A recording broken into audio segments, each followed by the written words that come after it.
Welcome to the Voice of Women podcast with the purpose to empower women and disrupt the gender gap. I am your host, Priya Kandula. Welcome to another episode on the Voice of Women podcast, Equal Footing. And we have our guest, Kelly Nayak. With over 20 years of experience in executive and administrative support roles in corporate America, Kelly Nayak is a seasoned professional dedicated to fostering inclusion and diversity. Currently serving as a senior coordinator, supplier diversity at PepsiCo, a position she has held since March 2023, Kelly is passionate about driving meaningful change within the organization. In addition to this current role, Kelly is completing her bachelor's degree in digital marketing, furthering her capabilities in this field.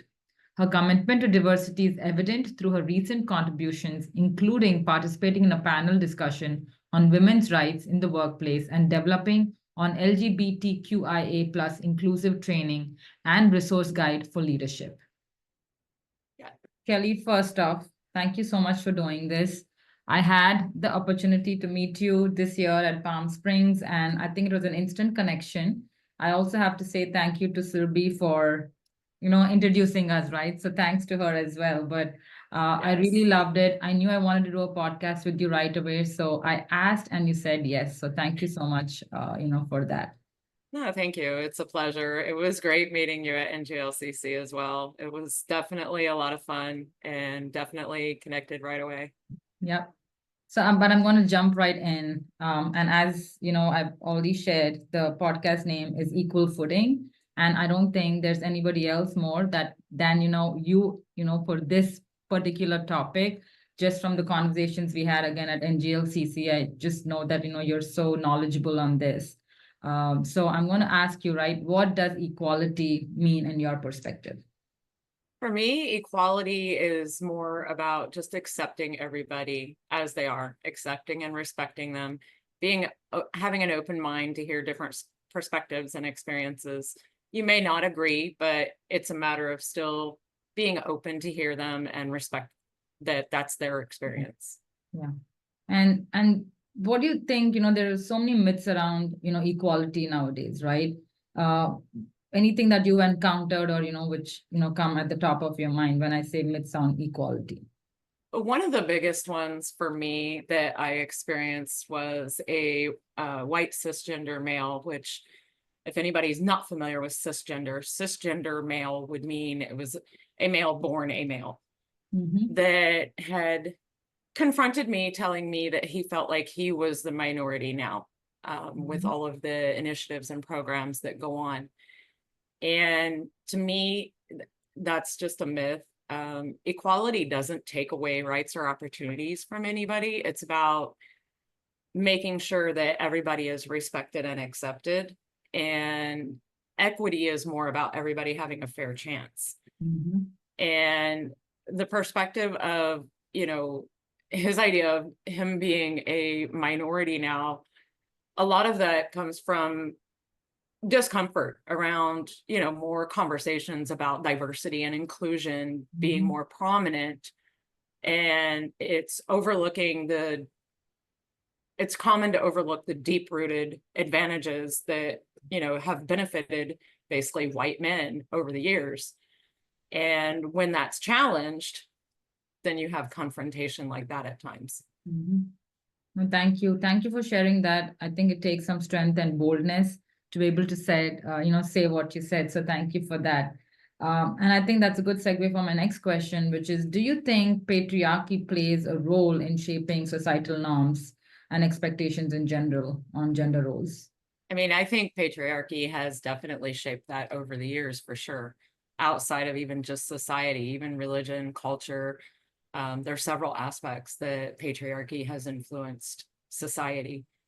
Gender roles have become norm over years to where people don't think about it and just do it. Women being weak, being good in the house, being cooks, the caretakers.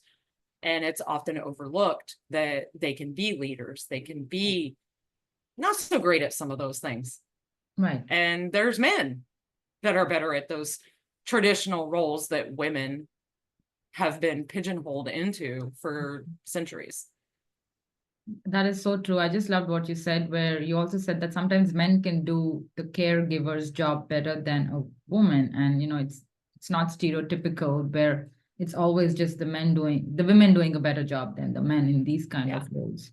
And again, I mean, obviously different cultures have different levels of equality. We all know that, but do you think living in a global society where different cultures are working together in one workplace, do you think that kind of can affect the workplace or thinking of people? I'm sorry. So, like, how obviously different cultures have different levels of equality, right? Yeah. Like, and do you think when different cultures are working in the same workplace, do you think that can affect the workplace, the culture of the workplace? I think it still can affect the culture of the workplace. It depends on how broad that exists, Yeah. and the company culture. If the company culture is not supportive of that kind of environment, and they are supportive of the inclusion and equality and equity, then it's less likely to happen. Yeah. Just because the norm in the environment is not going to be doing that. I've worked in a role where the chief level, one of them I supported, blatantly shouted and degraded his wife, who was working there as well, in the office in front of me, with no shame about doing it at all. Right. Right. Yeah. Now, the culture in that company was more predominantly male based, not very many female leaders, if any, and borderline, if not majority of them, were slight misogynist at times Right. too. Right. So So, it depends on the culture as well. correct. Yeah. So do you think obviously equality has evolved over the decade? And if so, what do you think was the evolution, and where do you think we are right now, compared to 10 years ago? I think equality has evolved, but at the same time, like, equality has evolved, but has equity evolved? Because those are different things. Equity is that everybody has not the same resources, but the necessary resources Right. Yeah. to be able to promote, to be able to succeed, to be able to, get even the degree. Whereas equality is treating everybody, with respect and acceptance and inclusivity. And I believe that in some areas in corporate America, it's basically putting lipstick on a pig. It still exists, and it's not really that equal, and it's not really that equitable.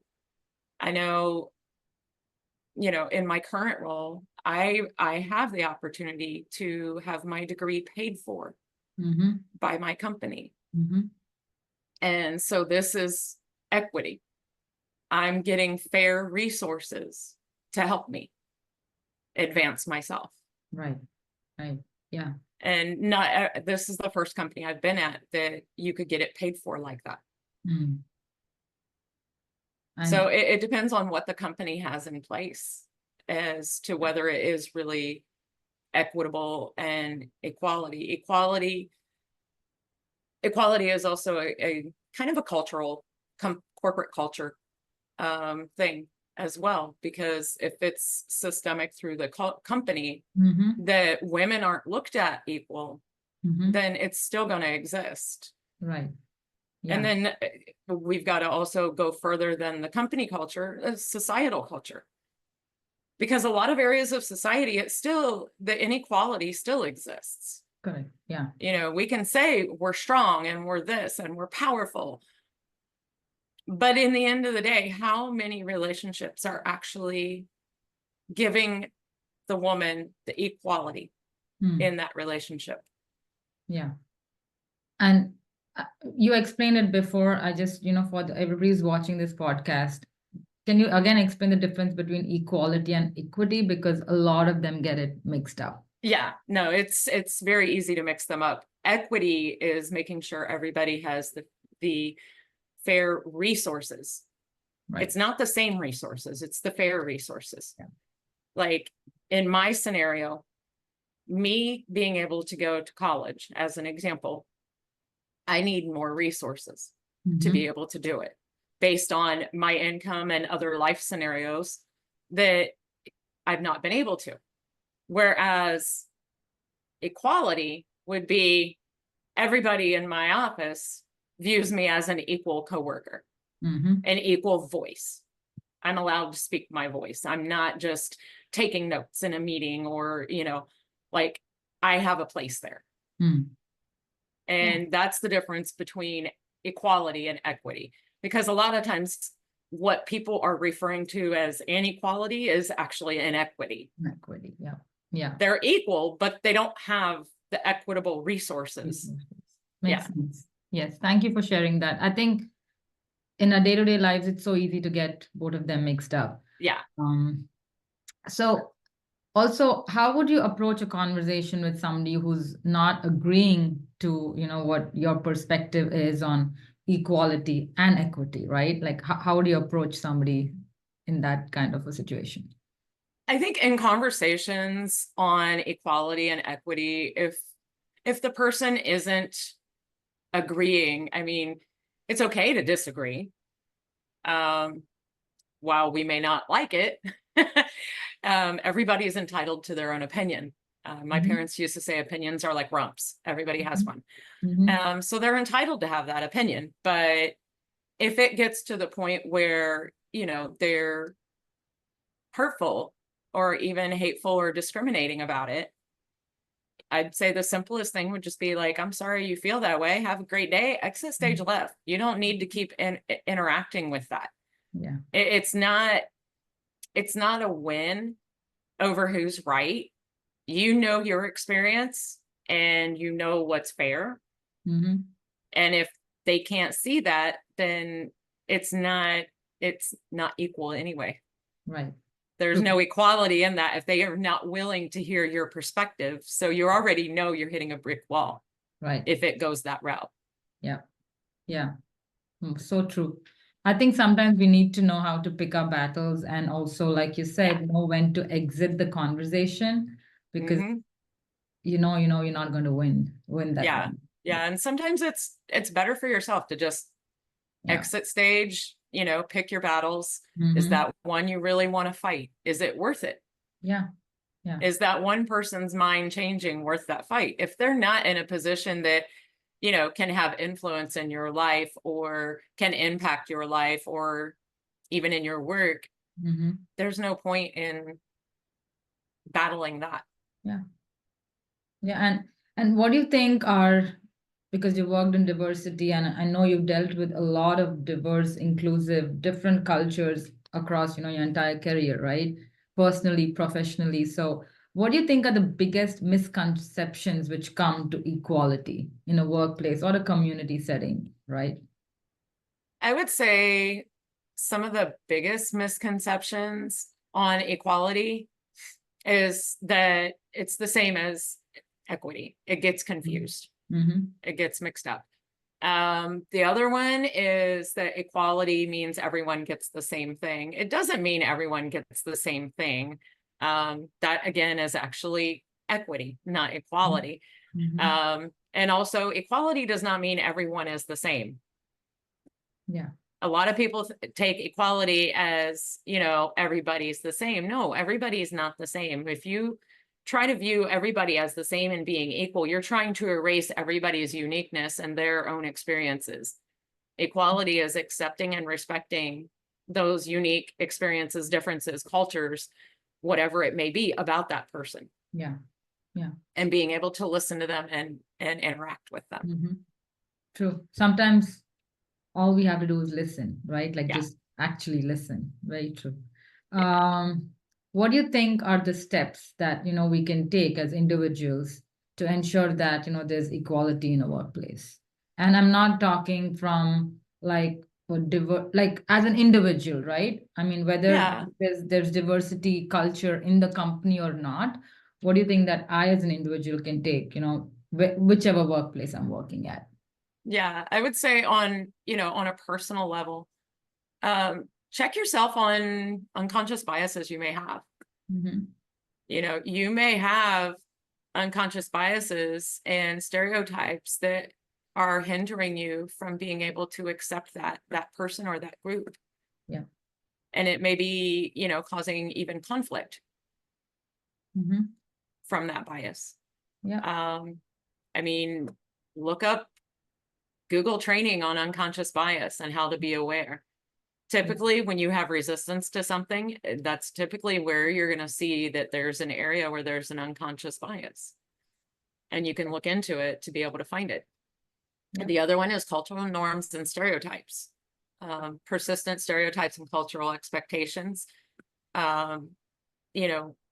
aware of those, that you stand up, actively work to challenge and dispel those in your own interactions, communications. If you hear somebody else saying something, despairing comment about a group, stand up. The more allies, regardless of what group it is, LGBT, women, minority, disabled, veteran, the more voices that stand up against hearing those kind of things, the more it's going to help change that. And the more the other people who are making those kind of comments will be aware. Yeah. Yeah. And I think you brought up such an amazing point. One is about the unconscious bias, right? I think sometimes, it's just like you said, like stereotyping.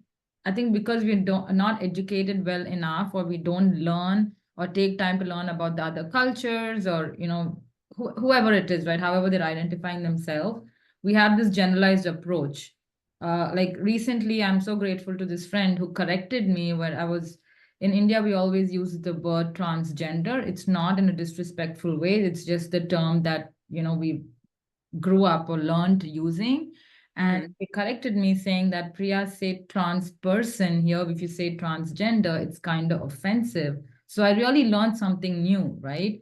It's not like I was trying to be mean. I just didn't know. Right, So, right. sometimes we have to take the time, and it's also other people, have to correct, and we have to be able to take feedback. I think that is always so important. Those conversations, and being surrounded by people who are willing to correct you and help you, in your journey. And, that goes a long way in the gender expansive group as well. Yeah. Because you have a lot of gender non-conforming, gender expansive, or non-binaries that, their preferred pronouns are they, them. Yeah. Yeah. Or that person does not mind. So ask what the pronouns are. I've inadvertently used the wrong pronouns to the person's face. Right. And, I caught it in the conversation, corrected it, and they were like, yeah, I was waiting because I know it was you. Right. And it happens because, especially in trying to get ourselves to use they, them when we're not used to it. Because we use it in the English language, but not in the same way. Correct. And so we have to basically train ourselves to get used to speaking that way. Yeah. And it's the same with any other type of way that you are going to communicate that could offend any kind of diverse group. Yeah. Or individual. So true. I'm going to flip the question I asked previously. So Yeah. what do you think an individual should do when they feel they're not being treated equally or not fair in a workplace? In a workplace, typically there's going to be a anonymous reporting system, but I would say if you have a leader that you can trust to go to that leader and share with them your experience, what happened. I'm sure you'll have trusted colleagues or a mentor or a friend, and they may be able to offer advice and help you gain a perspective. It could be a perspective you weren't aware of, but if it is actual abusive treatment or derogatory treatment, keep records of those things, when it happened, who, details, times, and you can raise that to your HR, or you may have an HRBP, or like a speak up area of your work. And obviously also understand, your rights, familiarize yourself with the workplace policies on equality, discrimination. Yeah. And that'll help you also understand some of the actions to take. I love that. I mean, just keeping a record itself, right? I mean, people generally don't think about that, but I think sometimes it's so important to Well, report especially things. if it's something that's, more invasive. Right. Yeah. I know it shouldn't happen at all. And discrimination is discrimination. Right. But I think if it is something that a general conversation with, leadership or a mentor or, a trusted colleague, and even if you feel safe to speak to that person directly, Right. Yeah. To call them on it Yeah. in a polite manner, obviously it's professional, it's your Right. work. But if either of those scenarios are not really optional, an option to take, then definitely, document Yeah. what's been happening. Yeah. And there's another really great advice somebody else told me, and they said that always have someone like a friend or somebody, a colleague who's also speaking for you. And they were present when when that incident or incidents were happening, so that it's not one word against another. It's you have that support system. So they were Yeah. also talking about building the support system around you at work. So I'm going to ask you my last question. So what is the most important message that you would want to give anybody who's listening to us? I would say the most important thing is, don't let what others say or do bring you down. I've had a lot of things said to me over the years, and not at work, it was externally from workplace. And it took me some time to get over those things, but you're special, you're valued just as you are. And sometimes there'll be pain, but you'll find your place even if you have to leave somewhere to get there. And like, I'm an avid music junkie. I love listening to music. I listen to it for work, like work mode, clean mode, pump up. Like if I'm in a sad mood, like I love music. And some of my favorites, maybe not the most correct wording, but fucking perfect from Pink. Demi Lovato, Confident, Taylor Swift, The Man, or Shake It Off. Yeah, love that. Love that. I listen to some music too sometimes when I'm feeling down, and mine probably is a Katy Perry song, which is Fireworks. Yeah. It says, "Baby, you're a firework." I love that song. I'm like, it just Firework constant is awesome reminder. too. Right. Yeah. Yeah. I have like a whole playlist of just these kind of songs. Right. I keep adding it to my playlist too. I just call it uplift. So I love that. So thank you so much, Kelly. Thank you, Priya. Thank you for this honest, bold conversation. It's not an easy topic. Thank you for being vulnerable. I think that is what brings the change, and also makes other people want to speak up more, because I think we're creating that moments where we're like, oh, she's not alone. I'm not alone. We have each other. And I think, like you said, it's been a decade or more than a decade. We still have a long way to go, and I think I love this quote which says, if you want to go far, walk alone. No, if you want to go fast, walk alone. But if you want to go far, walk together. So I think that's what we have to keep reminding each other. Yeah, but, absolutely. Yeah. Absolutely. Thank you so much. I hope you enjoyed. Yes, yes. It was a pleasure. Thank you, Priya. Thank you. I am truly grateful to you for taking the time to listen, learn, and share today. Please do share it with your friends and family if you got any value from it. Stay tuned for more stories, insights, and tools to empower each other. Let's break the glass ceiling together.